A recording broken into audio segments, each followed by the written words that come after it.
তোমার ভিতরে এখনো অনেক টাইট। আমি একটু করলে আর পারব না। তোমার ভিতরে এত গরম কেন? আমার এটা তো পুড়ে যাবে। তোমার ভিতরে কি পানি ছেড়ে দিব? আমি জানতাম না যে আমার ভাইয়ের সাথে এমন সব কিছু করার সুযোগ পাব। আমার নাম প্রিয়াঙ্কা, আমার বয়স 9 বছর, এবং আমি এখন কলেজের প্রথম বর্ষে পড়ছি। আমার প্রিয় বিষয় হল রসায়ন। আমি রসায়ন এতটাই পছন্দ করি যে যখনই আমি কিছু নতুন শিখি তখন একটা অদ্ভুত উৎসাহ অনুভব করি। এই কারণেই আমি আমার ভবিষ্যৎকেও এই বিষয়ের সাথে যুক্ত করতে চাই। আমার পরিবারে আমার মা, আমার বড় ভাই অর্জুন এবং আমি থাকি। অর্জুন ভাইয়ের বয়স 2-1 বছর। তিনি আমার একই বিশ্ববিদ্যালয়ে পড়েন, যদিও আমরা দুজনেই রসায়নের ছাত্র নই। তার আগ্রহ ইঞ্জিনিয়ারিংয়ে। আমাদের বাড়িতে সকালের সময় সবসময় তাড়াহুড়ো ভরা থাকে। সকাল 9টায় আমাদের ক্লাস শুরু হয়, আর সময়মতো পৌঁছানোর জন্য আমাদের 8:30 এর মধ্যে বাড়ি থেকে বেরোতে হয়। আমার বাবা মা আমাদের সুবিধার জন্য কিছুদিন আগে একটা মোটরসাইকেল কিনেছিলেন। অর্জুন ভাই এটা চালান, আর আমি তার পিছনে বসে বিশ্ববিদ্যালয়ে যাই। অর্জুন ভাই আমার সৎ ভাই। এটা প্রথমবার শুনলে হয়তো একটু অদ্ভুত লাগতে পারে, কিন্তু এটা সত্যি। আমার বাবার মৃত্যুর পর আমার মা দ্বিতীয় বিয়ে করেছিলেন। তিনি অর্জুন ভাইয়ের বাবার সাথে বিয়ে করেছিলেন।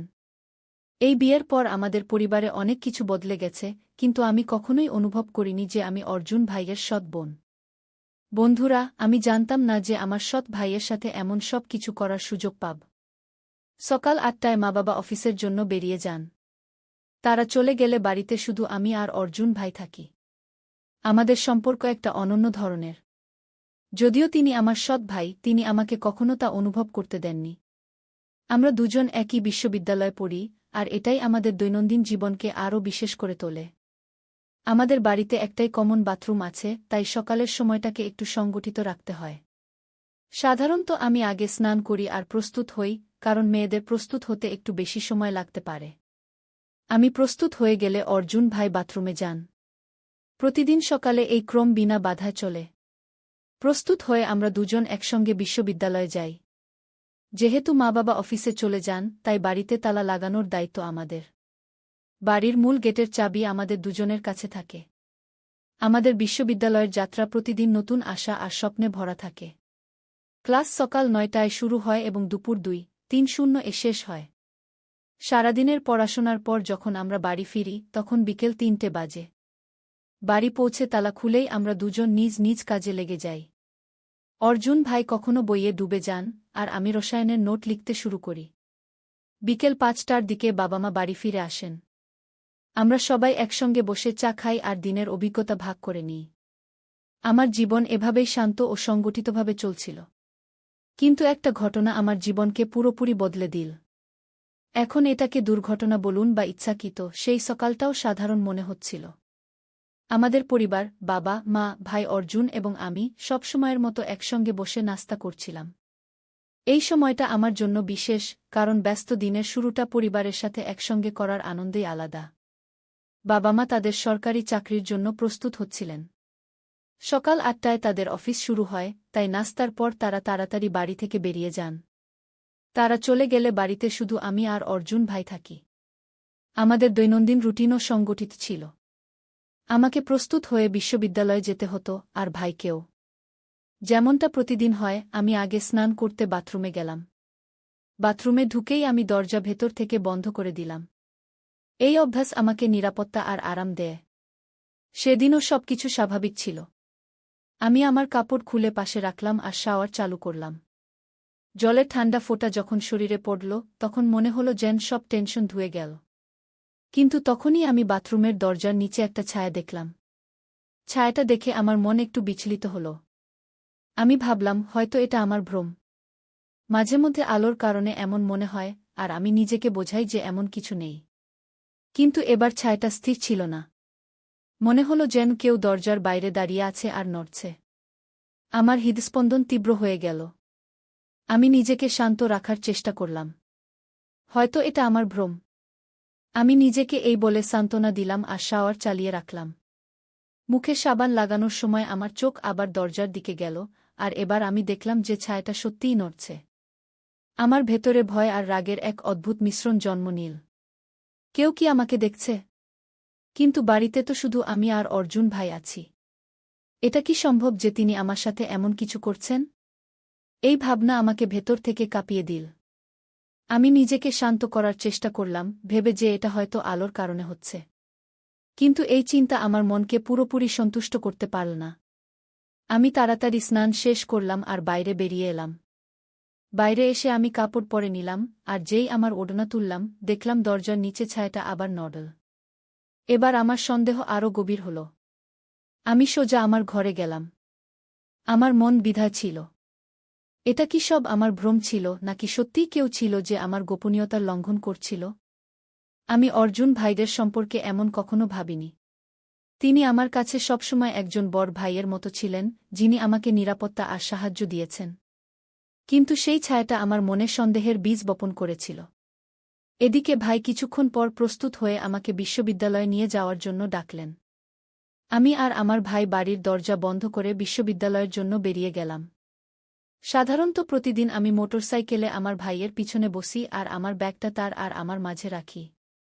কিন্তু সেদিন আমি আমার ব্যাগ আমার পিছনে রেখেছিলাম। হয়তো সেদিন আমি একটা অন্য জগতে হারিয়ে গিয়েছিলাম। সেদিনের অনুভূতি এমন ছিল যে তা শব্দে প্রকাশ করা যায় না।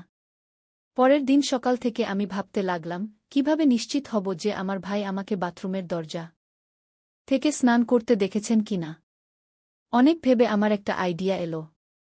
আমার বাবা-মা অফিসে চলে যাওয়ার পর আমি আমার মোবাইল ক্যামেরায় ভিডিও রেকর্ডিং চালু করলাম এবং সেটা বাথরুমের বাইরে এমন জায়গা রাখলাম, যেখানে যদি কেউ আমাকে বাথরুমের দরজার বাইরে থেকে স্নান করতে দেখে, তবে তার রেকর্ডিং হয়ে যাবে। ক্যামেরাটা সেখানে রেখে আমি স্নান করতে বাথরুমে গেলাম এবং দরজা ভেতর থেকে বন্ধ করে দিলাম।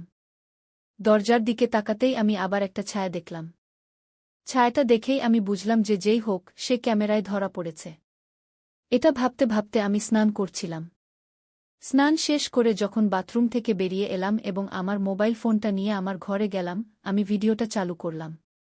দেখলাম, আমি যেই বাথরুমে ঢুকেছি আর দরজা বন্ধ করেছি তার কিছুক্ষণ পরে আমি যা দেখলাম তা বিশ্বাস করতে পারছিলাম না।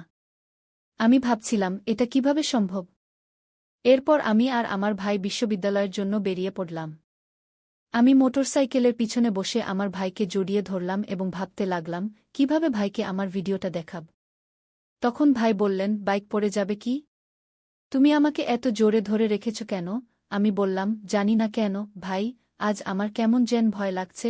পুরো দিন পড়াশোনার পর আমি দুপুরে বাড়ি ফিরলাম। আমার মন সারাদিন এদিক ওদিক ঘুরছিল। আমি বুঝতে পারছিলাম না কিভাবে আমার ভাইকে সেই ভিডিওটা দেখাব। রাত 1:00টার দিকে আমি বিছানায় শুয়ে কাতরাচ্ছিলাম। ঘুম আমার চোখ থেকে কোষো দূরে ছিল। মনে একটা অদ্ভুত অস্থিরতা ছিল, যেন কিছু আমাকে ভেতর থেকে খেয়ে ফেলছে। আমি আমার ফোনটা হাতে নিলাম এবং সেই ভিডিওটা আবার খুললাম, যেটা আমি কিছুক্ষণ আগে রেকর্ড করেছিলাম। ভিডিওতে আমার সব আবেগ লুকিয়েছিল। এটা যেন আমার আত্মার একটা অংশ হয়ে গিয়েছিল। অনেক সাহস সঞ্চয় করে আমি সেই ভিডিওটা আমার ভাই অর্জুনের মোবাইলে পাঠিয়ে দিলাম। এই পদক্ষেপ আমাকে ভেতর থেকে একটু হালকা অনুভব করাল, কিন্তু সাথে ভয়ও ছিল। সে কি এটা দেখেছে? তার প্রতিক্রিয়া কি হবে? আমি বারবার ফোনের স্ক্রিনে চোখ বুলাচ্ছিলাম, দেখছিলাম ভিডিওটা কখন দেখা হবে। কিন্তু প্রায় 5 মিনিট পার হয়ে গেলেও ভিডিওটা দেখা হয়নি। এখন প্রশ্ন ছিল, অর্জুন কি ঘুমিয়ে পড়েছে, নাকি সে জেনেবুঝে ভিডিওটা দেখছে না? সময় যেন থেমে গিয়েছিল। আমি অপেক্ষা করতে করতে 1 ঘন্টা পার হয়ে গেল, কিন্তু তবুও ভিডিও দেখার কোনো লক্ষণ ছিল না। আমার অস্থিরতা বাড়তে লাগল। রাতের সময় ছিল, সবাই ঘুমিয়ে পড়েছিল। তবুও আমি সেই ভিডিও আর অর্জুনের উত্তরের অপেক্ষায় ছিলাম। পরের দিন সকালে রবিবার ছিল। রবিবারে সবাই বাড়িতে থাকে, মা, বাবা, অর্জুন এবং আমি। আমরা সবাই একসঙ্গে নাস্তা করলাম। কিন্তু আমি অর্জুনের মুখে এমন কিছু দেখলাম না যে সে ভিডিওটা নিয়ে ভাবছে বা তার প্রতিক্রিয়া দিচ্ছে। আমার মনে হলো যে সে হয়তো এখনও ভিডিওটা দেখেনি। সকাল 1:00টার দিকে আমি আমার ঘরে একা বসেছিলাম। হঠাৎ আমার ফোন বেজে উঠল, দেখলাম অর্জুনের মেসেজ এসেছে। মেসেজটা খুলতেই আমার হৃদস্পন্দন তীব্র হয়ে গেল। তাতে লেখা ছিল, তুমি যে ভিডিওটা পাঠিয়েছ আমি দেখেছি। প্রথমে আমি বিশ্বাসই করতে পারিনি। আমি কিছুক্ষণ অপেক্ষা করলাম, কিন্তু সেই মেসেজের পর আর কিছু এলো না। এটা কি শুধু একটা সাধারণ প্রতিক্রিয়া ছিল, নাকি আরও কিছু ছিল? দুপুর পর্যন্ত আমি অপেক্ষা করলাম, কিন্তু কোনো উত্তর পেলাম না। আমি বুঝতে পারছিলাম না অর্জুনের আচরণ কিভাবে বদলে গেছে। দুপুরে আমরা সবাই একসঙ্গে খাওয়া খেলাম, কিন্তু অর্জুন খুব চুপচাপ ছিল। সে কিছু না বলে খাওয়া শেষ করে তার ঘরে চলে গেল। আমি বুঝলাম যে সে কিছু বলতে চাইছে না। আমি ধীরে ধীরে বাবা-মাকে বললাম, ভাই, আমি একটু পরে তোমার ঘরে এসে কিছু বোঝাতে চাই। অর্জুন কিছু না বলে খাওয়া শেষ করে ঘরে চলে গেল। সবার খাওয়া শেষ হওয়ার পর আমি বাবা-মার সাথে টেবিল পরিষ্কার করলাম এবং তারপর সোজা অর্জুনের ঘরে গেলাম। যখন আমি তার ঘরে গেলাম, দেখলাম সে জানালার কাছে দাঁড়িয়ে আছে, যেন কিছু ভাবার চেষ্টা করছে। আমি ধীরে ধীরে দরজা বন্ধ করলাম এবং তার কাছে গেলাম। ভাই, আমি বললাম, তুমি যে ভিডিওটা পাঠিয়েছিলে, তুমি কি সেটা দেখেছ? সে আমার দিকে তাকালো, তার চোখে অশ্রু ছিল। সে চুপ ছিল, যেন কিছু বলতে চায় কিন্তু বলতে পারছে না। তার কণ্ঠে একটা নীরবতা ছিল যা তার মনের অস্থিরতাকে প্রকাশ করছিল। দুঃখিত, সে ধীরে বলল, এটা দেখে আমার খুব খারাপ লেগেছে। কিন্তু আমি তাকে জড়িয়ে ধরলাম। ভাই, আমি ধীরে বললাম, এই বয়সে এমন ভুল হয়ে যায়। কোনো ব্যাপার না। তাছাড়া আমরা তো সৎ ভাইবোন। আমার কথা শুনে সে অবাক হয়ে আমার দিকে তাকালো এবং বলল, কিন্তু আমরা তো ভাইবোনই, তাই না? আমাদের এটা ভুলে যাওয়া উচিত নয়। আমাদের নিজেদের মর্যাদায় থাকা উচিত। তখন আমি তাকে খোঁচা দিয়ে বললাম, ওহো, এখন মর্যাদার কথা মনে পড়ছে? তখন মনে পড়েনি যখন তুমি আমাকে স্নান করতে দেখছিলে? তখন তোমার মর্যাদা কোথায় গিয়েছিল? তারপর আমি বললাম, এ নিয়ে চিন্তা করো না, ভাই। তুমি সবসময় আমার বড় ভাই থাকবে, আর আমি সবসময় তোমার ছোট বোন থাকব। তারপর আমি একটা চোখ টিপে বললাম, ভাই, একবার চেষ্টা করলে কিছু যায় আসে না। আমি কাল সন্ধ্যায় তোমার অপেক্ষা করব। এটা বলে আমি হাসতে হাসতে তার ঘর থেকে বেরিয়ে এলাম, আর সে অবাক হয়ে আমার দিকে তাকিয়ে রইল। সেই রাতে খাবার খাওয়ার সময় আমার বাবা-মার সামনে আমার ভাই বললেন, কাল বিশ্ববিদ্যালয়ে কোনো খেলার আয়োজন হচ্ছে, তাই আমি কাল বিশ্ববিদ্যালয়ে যাব না। তখন আমার মা বললেন, তাহলে প্রিয়াঙ্কারও যাওয়ার দরকার নেই। বাবা বললেন, অর্জুন, তোমার কি কোনো খেলায় আগ্রহ নেই? অর্জুন ভাই বললেন, জি বাবা, আমার ব্যাডমিন্টনে আগ্রহ আছে, কিন্তু সেখানে ব্যাডমিন্টনের আয়োজন হচ্ছে না। কিছু প্লেয়ার আছে যারা ছোট ছোট স্কুল থেকে এসে বিশ্ববিদ্যালয়ে তাদের প্র্যাকটিসের জন্য এসেছে। তখন বাবা বললেন, ঠিক আছে, তাহলে কাল তোমরা দুজনই বাড়িতে থাকো। আমি অর্জুন ভাইয়ের দিকে তাকালাম এবং হালকা হাসি দিলাম। পরের দিন আমার বাবা-মা অফিসে চলে যাওয়ার পর আমি অর্জুন ভাইয়ের ঘরে গেলাম এবং তাকে বিছানায় শুয়ে থাকতে দেখলাম। আমি বললাম, ভাই, তুমি আজ ক্লাসে না গিয়ে সারাদিন বাড়িতে থাকার প্ল্যান কেন করলে? সারাদিন আমার সাথে কি করবে? তুমি কি কোনো প্ল্যান করছো? তখন অর্জুন ভাই বললেন, কাল তুমি বলেছিলে না যে একবার চেষ্টা করলে কিছু যায় আসে না? ভুলে গেছ? তাই আমি বাড়িতে থাকতে চেয়েছিলাম। তখন আমি হেসে আমার ভাইকে বললাম, বাহ ভাই, তুমি তো বেশ স্মার্ট। কাল তো মগরমাছের অশ্রু ফেলে মর্যাদার বড় বড় কথা বলছিলে। এটা বলে আমি তাকে খোঁচাতে লাগলাম। তখন সে দৌড়ে আমার পিছনে এলো এবং আমাকে ধরে ফেল। বলল, তুমি ঠিকই বলেছিলে প্রিয়াঙ্কা। তাছাড়া আমরা তো সৎ ভাইবোন। একবার চেষ্টা করলে কিছু যায় আসে না। এটা বলে ভাই আমাকে ধরে তার বেডরুমে নিয়ে গেলেন এবং তারপর সব মর্যাদা ভুলে গেলেন। আমি একটু অস্বস্তিতে পড়ে গেলাম। আমি হাসতে হাসতে পরিবেশ হালকা করার চেষ্টা করলাম, কিন্তু অর্জুনের চোখে যে গভীরতা ছিল তা আমাকে অন্য কোথাও টেনে নিয়ে যাচ্ছিল। তার কথা, তার দৃষ্টি, সবকিছু আলাদা ছিল। আমার হৃদস্পন্দন বেড়ে গেল। এটা কি শুধু বন্ধুত্ব ছিল নাকি আরও কিছু? আমি বুঝতে পারছিলাম না। অর্জুন আমার কাছে এসে বলল, প্রিয়াঙ্কা, যদি বন্ধুত্ব এতটাই গভীর হয় যে তা মর্যাদাকেও ভালোবাসায় পরিণত করে, তাতে কি ভুল? তার কথায় যে সত্যতা ছিল তা আমাকে ভেতর থেকে ছুঁয়ে গেল। আমার মন দ্বিধায় ছিল। হৃদয় বলছিল যে সে হয়তো ঠিক বলছে, কিন্তু আমার মন বারবার আমাকে থামিয়ে দিচ্ছিল। আমি তাকে বোঝানোর চেষ্টা করলাম, অর্জুন, আমরা বন্ধু। আমাদের বন্ধুত্বের একটা সীমা আছে। তুমি এই সীমা লঙ্ঘন করতে পারো না। অর্জুনের মুখে তখনও হাসি ছিল, কিন্তু তার চোখে একটা গভীরতা ছিল। সে বলল, প্রিয়াঙ্কা, আমি কখনো কারো প্রতি এমন অনুভব করিনি। যখন থেকে তুমি আমার কাছাকাছি এসেছ, আমার মনে হয় আমি সম্পূর্ণ। যদি তুমি মনে করো আমি ভুল, তাহলে আমি তোমার সব কথা মেনে নেব। শুধু আমাকে বলো, তোমার হৃদয়ে আমার জন্য কি আছে? আমার মনে হলো যেন আমার হৃদস্পন্দন এক মুহূর্তের জন্য থেমে গেল। আমি তার চোখের দিকে তাকালাম এবং হঠাৎ বুঝলাম যে এটা শুধু বন্ধুত্ব নয়। আমার হৃদয়ের কোনো গভীর কোণে আমিও এটাই অনুভব করছিলাম। কিন্তু ভয় ছিল। আমরা কি এটা করতে পারি? আমার চোখে অশ্রু ছিল। আমি ধীরে বললাম, অর্জুন, আমার ভয় করছে। যদি আমরা এই পদক্ষেপ নিই তাহলে সবকিছু বদলে যাবে। আমাদের সম্পর্ক, আমাদের বন্ধুত্ব, সবকিছু। অর্জুন আমার কাছে এসে আমার হাত ধরে বলল, প্রিয়াঙ্কা, পরিবর্তনের ভয় পাওয়ার দরকার নেই। যদি আমাদের সম্পর্ক সত্যি হয় তাহলে এই পরিবর্তন আমাদের কিছু নতুন এবং সুন্দর দেবে। আমি তোমাকে কখনো কষ্ট দেব না, এটা আমার প্রতিশ্রুতি। তার কথায় এতটাই বিশ্বাস ছিল যে আমি নিজেকে থামাতে পারলাম না। আমি হালকা হাসির সাথে বললাম, তাহলে তুমি কি সত্যিই আমাদের সম্পর্ককে এতটা গুরুত্ব দাও? অর্জুন আমার চোখে চোখ রেখে বলল, তোমার বিনা আমার জীবন অসম্পূর্ণ। আমি গভীর শ্বাস নিলাম এবং অনুভব করলাম যে আমার হৃদয় তার কথাগুলো পুরোপুরি গ্রহণ করেছে। আমরা দুজন আমাদের হৃদয়ের আবেগ একে অপরের সাথে ভাগ করে নিলাম এবং তারপর একে অপরকে জড়িয়ে ধরলাম। সেই মুহূর্ত আমার জন্য বিশেষ ছিল, কারণ আমরা আর শুধু বন্ধু ছিলাম না। আমরা একটা নতুন যাত্রা শুরু করছিলাম, যেখানে ভালোবাসা এবং বিশ্বাস আমাদের পথপ্রদর্শক ছিল। কিন্তু এই যাত্রা একটা গোপনীয়তা ছিল। আমরা জানতাম যে এখনই এটা পৃথিবীর কাছে বলা ঠিক হবে না। পরের দিন সকালে যখন আমি উঠলাম তখন একটু অস্বস্তি অনুভব করছিলাম। আমার চিন্তায় দ্বিধা ছিল। আমরা কি ঠিক করেছি? আমরা কি আমাদের আবেগ এভাবে প্রকাশ করতে পারি? অর্জুন আমাকে দেখে জিজ্ঞেস করল, কি হয়েছে প্রিয়াঙ্কা? কিছু ভুল লাগছে? আমি মাথা নিচু করে বললাম, অর্জুন, সবকিছু খুব তাড়াতাড়ি হয়ে গেছে। আমি বুঝতে পারছি না এরপর কি হবে। আমাদের সম্পর্ককে সমাজ আর পরিবার কখনো বুঝবে না। অর্জুন আমার কাছে এসে বলল, প্রিয়াঙ্কা, যখন আমাদের ভালোবাসা সত্যি, তখন আমাদের কারো ভয় পাওয়ার দরকার নেই। কিন্তু তুমি যদি চাও, আমরা এটা গোপন রাখতে পারি, যতক্ষণ না সঠিক সময় আসে। আমি তার দিকে তাকিয়ে বললাম, আমি শুধু এটাই চাই যে আমরা একে অপরকে বুঝি এবং সমর্থন করি। যদি আমাদের মধ্যে ভরসা থাকে তাহলে আমরা সব মুশকিল পার করতে পারব। কিছুদিন সবকিছু ঠিকঠাক চল। আমরা দুজন ঠিক করলাম যে আমাদের আবেগকে আমরা আমাদের পড়াশোনা এবং ক্যারিয়ারের উপর হাবি হতে দেব না। কিন্তু ভালোবাসা এমন একটা জিনিস যা লুকিয়ে রাখা কখনো সহজ নয়। আজ কলেজের ক্যান্টিনে অর্জুন আর আমি চুপিসারে কথা বলছিলাম। আমাদের মধ্যে কিছু বিশেষ ছিল যা আমরা শব্দে বলতে পারছিলাম না, কিন্তু আমাদের চোখে তা স্পষ্ট প্রতিফলিত হচ্ছিল। তখনই আমাদের ক্লাসমেট রিমা আমাদের দেখে ফেল। তার প্রশ্নটা একটু হালকা মেজাজে ছিল, কিন্তু সে যে প্রশ্ন করছিল তা আমার হৃদয়কে একটু নাড়া দিচ্ছিল। আরে, কি চলছে তোমাদের মধ্যে? কিছু গড়বড় লাগছে, রিমা হাসতে হাসতে বলল।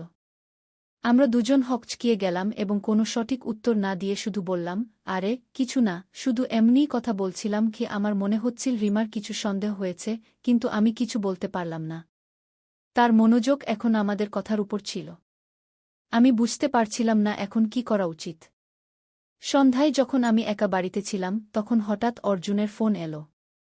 প্রিয়াঙ্কা, আমার তোমার সাথে দেখা করতে হবে। একটা জরুরি কথা আছে। আমি ঘাবড়ে জিজ্ঞেস করলাম, কি হয়েছে? সব ঠিক আছে তো? অর্জুনের কণ্ঠে একটা নতুনত্ব ছিল, যেন কিছু বড় ঘটতে চলেছে। সে বলল, তুমি ছাদে এসো। কিছুটা অদ্ভুত লাগলেও আমি ছাদে যাওয়ার সিদ্ধান্ত নিলাম। সেখানে পৌঁছাতেই অর্জুন আমাকে দেখে দাঁড়িয়েছিল, তার হাতে একটা গোলাপ ফুল।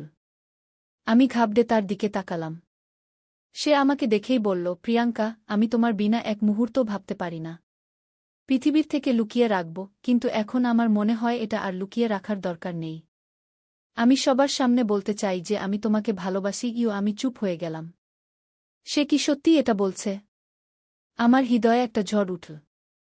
তার কথাগুলো এতটাই সৎ এবং সত্য ছিল যে আমার বুঝতে সময় লাগল। তার কথাগুলো আমাকে শিহরণ অনুভব করাল, কিন্তু সাথে ভয়ও লাগছিল। আমি ধীরে বললাম, অর্জুন, তুমি কি জানো এর মানে কি হবে?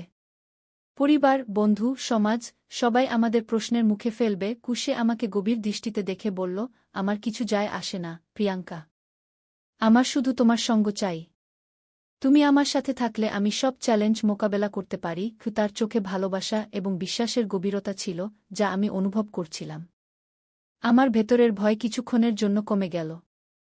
আমার চোখে অশ্রু ছিল এবং আমি কিছু না বলে তার দিকে এগিয়ে গিয়ে গোলাপটা নিলাম। ধীরে বললাম, যদি তোমার ভালোবাসা এতটাই মজবুত হয় তাহলে আমিও সব চ্যালেঞ্জ মোকাবেলার জন্য প্রস্তুত। কিন্তু আমাদের বুদ্ধিমত্তার সাথে এগোতে হবে। আমরা দুজন একে অপরকে জড়িয়ে ধরলাম। সেই মুহূর্তে আমি অনুভব করলাম যে আমাদের সম্পর্ক এখন আর শুধু বন্ধুত্ব নয়। এটা একটা আবেগ ছিল যা আমাদের জীবনকে একটা নতুন মোড় দিতে পারে। এখন আমরা শুধু আমাদের সম্পর্ক নিয়ে ভাবতাম, অন্য কারো কথা ভাবতাম না। আমরা জানতাম যে আমাদের এটা পৃথিবীর থেকে লুকিয়ে রাখতে হবে, কিন্তু আমাদের আবেগ এখন সত্য ছিল। সেই দিনটা একটা নতুন যাত্রার শুরু ছিল। আমাদের মধ্যে ভালোবাসা ছিল, বিশ্বাস ছিল এবং একে অপরের সঙ্গ ছিল। আমরা দুজন ঠিক করেছিলাম যে আমরা কখন এটা সবার সামনে আনব, কিন্তু এখন আমরা শুধু আমাদের সম্পর্কে বিশ্বাস করতে চাইতাম। একদিন যখন আমরা দুজন কলেজের কাছে একটা ক্যাফেতে বসেছিলাম, আমি অর্জুনকে জিজ্ঞেস করলাম, তুমি কি সত্যিই মনে করো আমাদের সম্পর্ক মজবুত থাকবে? তুমি কি কখনো ভেবেছ যে আমাদের সম্পর্ক যদি আমাদের পরিবার আর বন্ধুদের উপর প্রভাব ফেলে? অর্জুন হেসে আমার দিকে তাকিয়ে বলল, প্রিয়াঙ্কা, ভালোবাসা যে কোনো কঠিনাইয়ের থেকে বড়। যদি আমরা একে অপরের সাথে থাকি, তাহলে আমাদের যে কোনো পরিস্থিতির মোকাবেলার জন্য প্রস্তুত থাকতে হবে। আমি জানি আমাদের অনেক চ্যালেঞ্জ মোকাবেলা করতে হবে, কিন্তু আমি তোমার সাথে আছি, আর এটাই আমাকে শক্তি দেয়। সেই দিন আমি অনুভব করলাম যে আমাদের সম্পর্ক শুধু একটা তরুণ জুটির ভালোবাসা নয়, বরং এটা একটা সঙ্গীত ছিল। আমরা দুজন ঠিক করলাম যে আমরা আমাদের সম্পর্ককে সময় দেব, যাতে আমরা এটা ভালোভাবে বুঝতে পারি। আমাদের দুজনের জন্য এটা গুরুত্বপূর্ণ ছিল যে আমরা আমাদের সম্পর্ককে শুধু আবেগ দিয়ে নয়, দায়িত্ব এবং বোঝাপড়া দিয়েও নির্ধারণ করব। কলেজের সময় আমরা দুজন অনেক কিছু শিখলাম। একে অপরের সাথে কাটানোর সময় আমাদের শুধু ভালোবাসাই নয়, বিশ্বাস, সম্মান এবং বোঝাপড়ার মূল্যও শিখিয়েছে। আমাদের বন্ধুত্ব এবং ভালোবাসা এখন একে অপরের সমর্থন এবং উৎসাহে পরিণত হয়েছে। আমরা জানতাম যে পৃথিবী যেভাবেই দেখুক, আমাদের মধ্যে এই সম্পর্কটাই সবচেয়ে বিশেষ ছিল এবং এটাই আমাদের জন্য সবচেয়ে গুরুত্বপূর্ণ ছিল। আমরা দুজন একে অপরের সাথে মিলে এই শিক্ষা পেয়েছি যে ভালোবাসা শুধু শব্দে নয়, বরং বোঝাপড়া, সম্মান এবং ভরসায় থাকে। এটাই সেই শক্তি ছিল যা আমাদের এই সম্পর্ক নিভিয়ে নেওয়ার প্রেরণা দিয়েছে। তো বন্ধুরা, এই গল্প তোমাদের কেমন লাগল? কমেন্ট করে অবশ্যই জানাও। পরের গল্পে আবার দেখা হবে। ততক্ষণ নিজের খেয়াল রাখো। ধন্যবাদ।